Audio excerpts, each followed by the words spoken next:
आम्ही सर्वजण जुनी शेतकरी पिकअप 19चा पूर्णपणे शेवटच्या स्टेजला.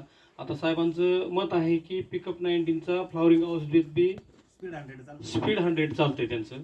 परंतु पिकअप 90चा रेडेकर असतील, आम्ही नाथाभाऊ असतील, सगळे सुनीलांना, ही सगळ्यांनी जुन्यांनी हनुमंत असेल पिकअप 90चा एवढा रिझल्ट आहे आणि प्रत्येक वर्षी आम्ही वापरतो. म्हणजे जवळजवळ 50-100 कॅन मला एकट्याला लागते.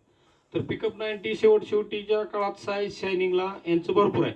आणि तेल्या लॉक म्हणून, तेल्या लॉक पण हाय पॉवर आणि तेल्या लॉक यांचं आपण वापरलं होतं. तर त्याचा सुद्धा तेलमुक्त आमच्या बागा झाल्या. तेल्या न येऊन देण्यासाठी प्रिव्हेंटिव्ह जर आपण त्यांचं वापरलं तर एकदम छान रिझल्ट आहेत.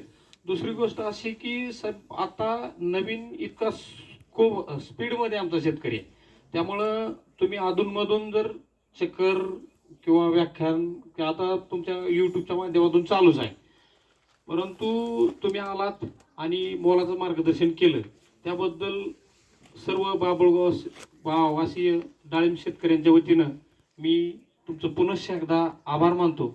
आणि कार्यक्रम संपला, सगळ्यांनी नाश्ता घ्यावा अशी माझी विनंती आहे. कोणी हलू नका, नाश्त्याचं येते. त्यानंतर